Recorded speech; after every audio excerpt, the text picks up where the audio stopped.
Hi everybody and welcome back to my vlogs. So I'm Nikki Penny for those of you that don't know, and I am a mindset transformation coach. Today I'm going to be talking to you about upgrading your life. And before I get into the nuts and bolts about that, I'm going to explain my own journey that led me to realise about 12 years ago that I was living a life that I did not want to be living. I'd created it because, let's be real, we all create the life that we live, even if we don't do it consciously. We are all responsible for our circumstances.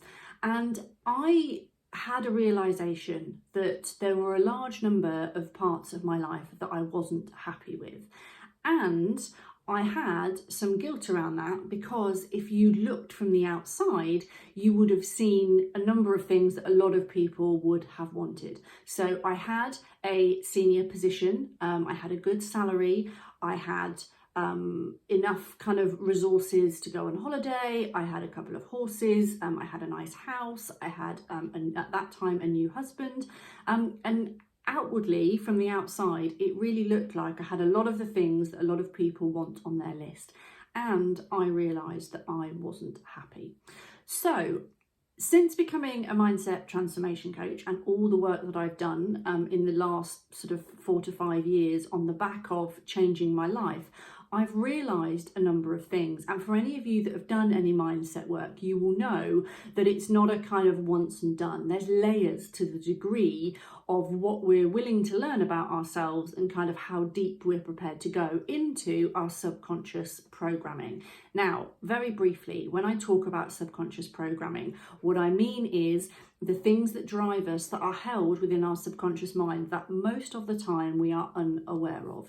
Now, I'm going to share a sort of brief version, because I don't want this vlog to be hours long, why I now know that I had created a life that ultimately didn't make me happy. So the main thing that was driving my unhappiness was I wasn't enjoying the work that I was doing. I was an HR professional. I did that for 15 years. And in the early part, probably for about the first 11 years, I absolutely loved it. For sure, I had some tricky days because HR is not plain sailing for those of you that work in it, or I've worked with HR professionals, but for the most part, I loved it.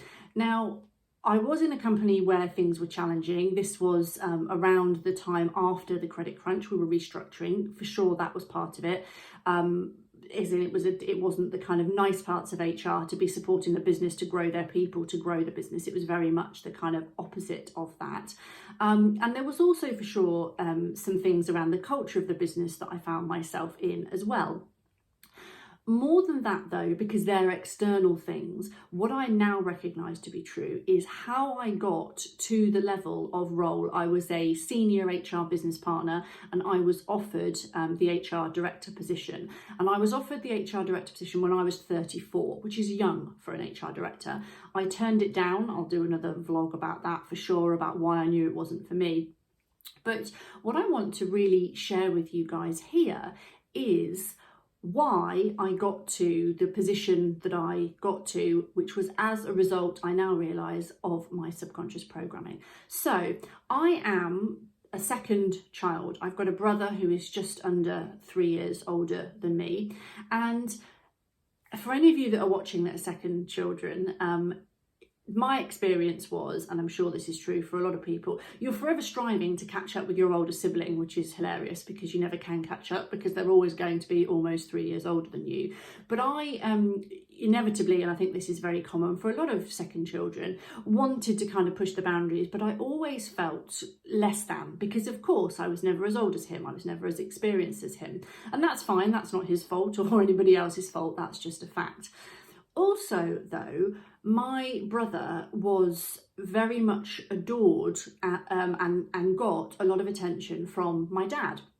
Now, because my brother was very sporty and my dad had always wanted to be sporty and he wasn't, so to a degree, my dad kind of lived his life vicariously through my brother. Again, there's no blame on my dad here. This isn't about me coming on and going, oh, it's all because of my parents. Absolutely not. That's not what I'm about.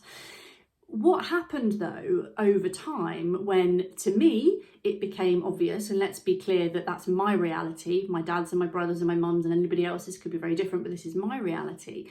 My reality was I didn't matter as much as my brother. I took the behaviour that my dad displayed towards my brother, and don't get me wrong, my dad was not bad to me at all. My dad was very conscientious in making sure that I got the horse riding lessons that I want, and you can see up on the wall the fruits of that. So I wasn't neglected, locked under the stairs, beaten, any of those things. And it's important to say you don't have to be. To behave in a way that your subconscious program is driving you doesn't mean that you have to have experienced a traumatic event or multiple traumatic events. And that's a really big learning around mindset work, that it's about what we as individuals take on from our own experiences. So because I felt that I had, probably looking back, less attention from my dad than my brother did, I made up the story, my mind, and this is completely normal. I'm not judging my younger self here. This is completely normal, and this happens for lots of people. I took that to mean that I wasn't worthy, that I wasn't good enough, that I was inadequate in some way. And of course, I had no idea that that's what was happening, but that is how it manifested. So when my brother is very naturally intelligent, and whilst I am bright and can apply myself, things always came much easier to my brother, whereas I had to work at it. Again, more evidence to me that I believed, that sort of proved my belief, if you like, that I wasn't as good as him, that I wasn't good enough, that I was inadequate in some way. I want to be really clear, none of these things are true or were true, but that is the story that my subconscious took on. So what then happens is your subconscious programming drives your behaviour. So I never would have said that I was an ambitious person. I remember getting a pay rise into a salary where I think it was about £27,000 or £28,000, and I would have been maybe mid-20s. And I remember saying to a colleague of mine, I'm so surprised, I never thought I would earn this much money. It wasn't like I had an aspiration that I wanted to be like top level director position. What kept happening though, and I never really knew why, I would go into a role, I'd apply for it, I would get it, and I would, enjoy it. And then within maybe 6 or 12 months, I kind of get a little bit of itchy feet and see a different role, the level above me in the business, for example, and go, well, I could do that role. And something what almost felt like outside of me kind of took over and kind of drove me to aspire to become ambitious. Now, for a long time, it was a good thing because I achieved things that I never thought I would. It really helped my self-esteem. It helped my confidence. It kind of made me realise that I could do things that I once hadn't believed that I could. And I got a lot of accolades. I got a lot of praise and recognition at work for being really good at my job. And that felt amazing. And I helped a lot of people that I worked with, and I absolutely loved my work. So in that instance, that subconscious programming was driving really good, it was giving me really good results from the behaviour that I was displaying. What then happened over time was I got into an organisation where the structure was flatter, I got promoted, culturally it didn't suit me. I'd also by this time got married, I'd also got back into horses, so my time was less of my own, and I started to resent how much commitment I needed to give to my work, in how what I needed to give of myself to deliver my role at that level. And that's when it started to become a real problem, and I started to feel overwhelmed, extremely tired. There was a point when I was on the verge of burnout, and I just really resented the fact that I couldn't do the things that I wanted to do to the same degree because of what work demanded of me. What I now realise to be true, that my subconscious programming drove me to move up the levels in work to try and compensate for the fact that I believed that I was inadequate, that I believed that I was not good enough. It was the story that my mind made up as a result of my experience in relation to my dad and my brother's relationship and my dad's relationship to me, that meant I was going to prove to myself or prove to my dad or prove to anybody that I was worthy. Now, Here's the problem with that strategy, and it wasn't conscious. This is what my subconscious programming was driving me to do, unbeknownst to me.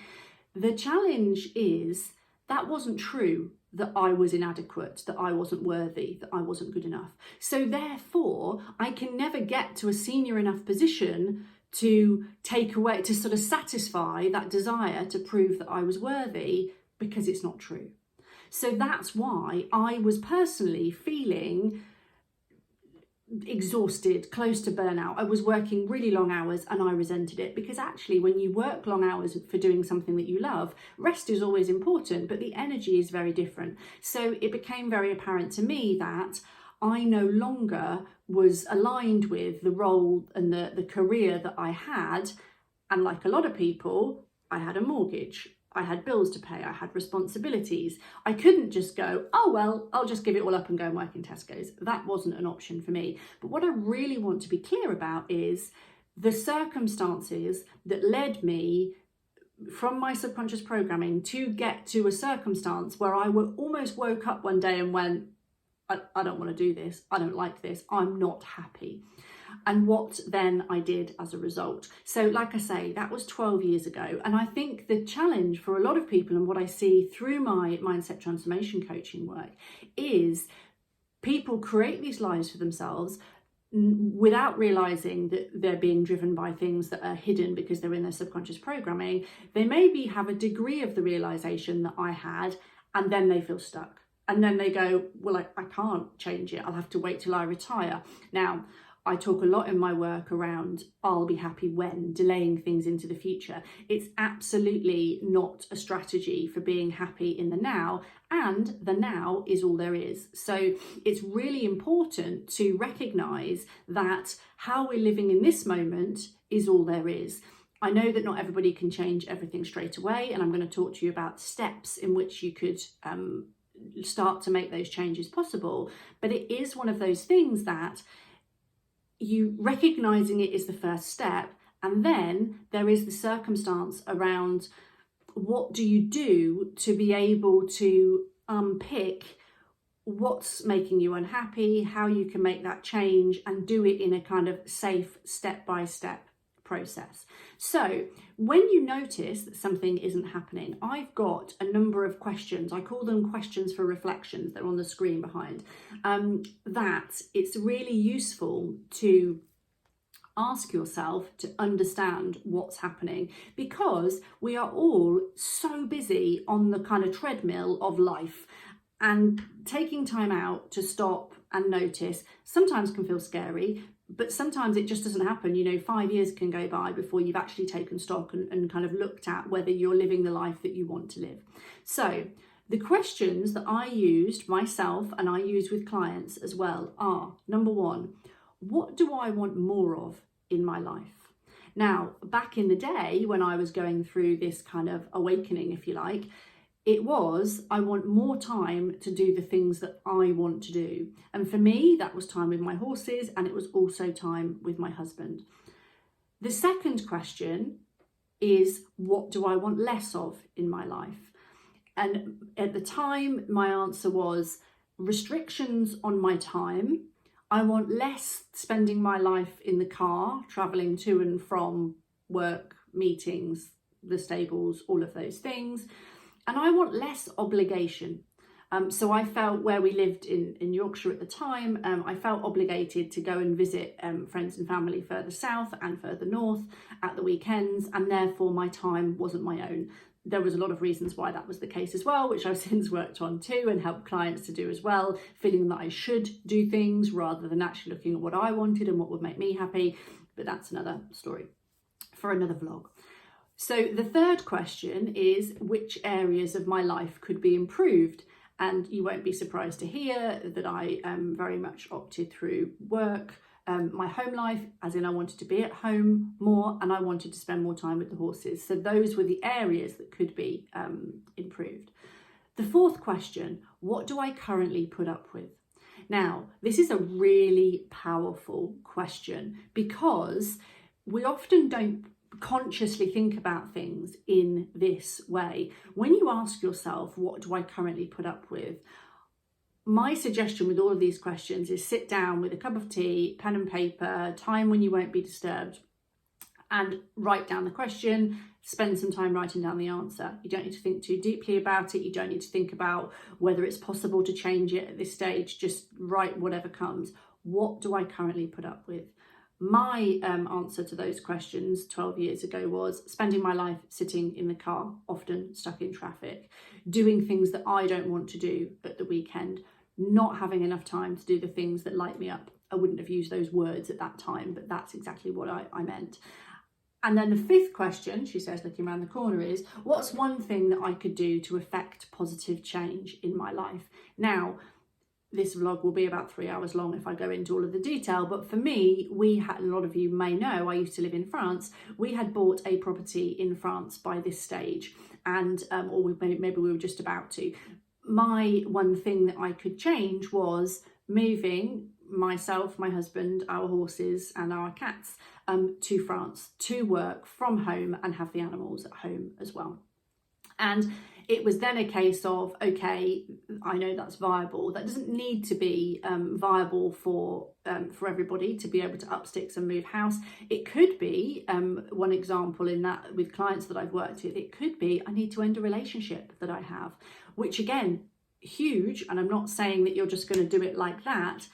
But once you ask yourself these questions that are really potent questions that get into the nub of how you feel, what's going on for you, you can start to see where the kind of pinch points, where the things that are not bringing you joy and are making you feel less than, you can start to look at them in a different light. These are the sorts of questions that I would ask clients that work with me.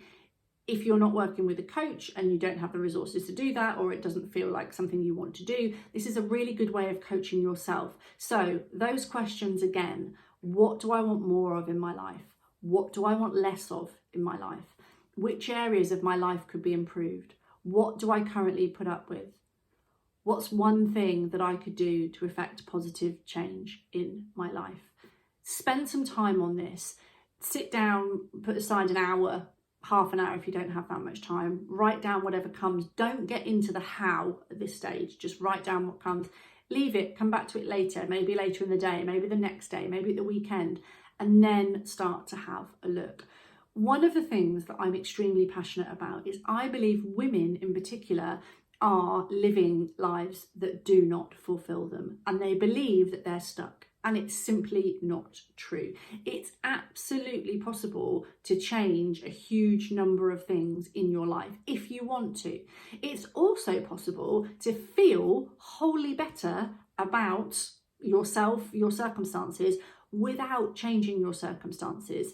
Perception, how you perceive things, working with a coach like myself will make a huge difference to that sort of thing. I'm on a mission to help people to see that it's how they relate to life, themselves, their circumstances, that creates how happy or not they feel.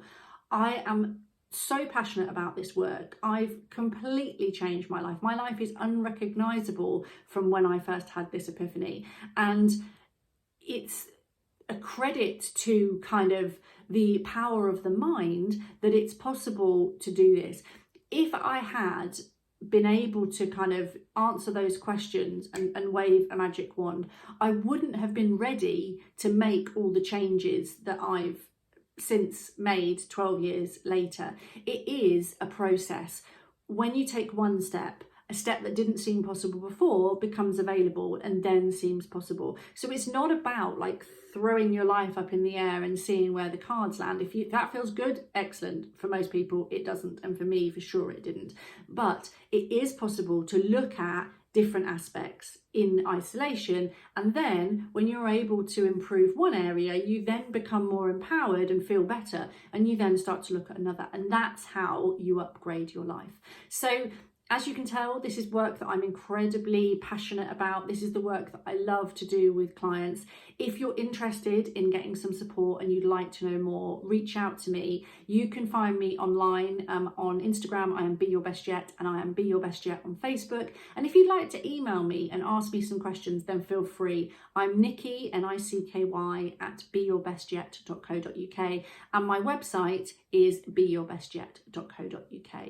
My real plea to you is, if there's areas of your life that you are not happy with, where you could feel happier, where you could feel more joy, where you could feel more lit up, more energized, then trust me that your future self will thank you for doing something to take a step towards that life. If you've got children, they'll see you doing this. They will follow your lead in the future. Remember what I said at the start of this vlog. I was completely unaware of my subconscious programming that was driving my behavior, seemingly to be some kind of high-level corporate exec. It wasn't coming from my true self. It was coming from a place of feeling inadequate. But I wasn't inadequate. It was how I felt because of an experience I had. When you unravel all that, it becomes so much clearer what the true version of ourselves. Now I no longer have that. I don't feel worthy, but it was my reality for 3 decades, and my behavior was driven by that.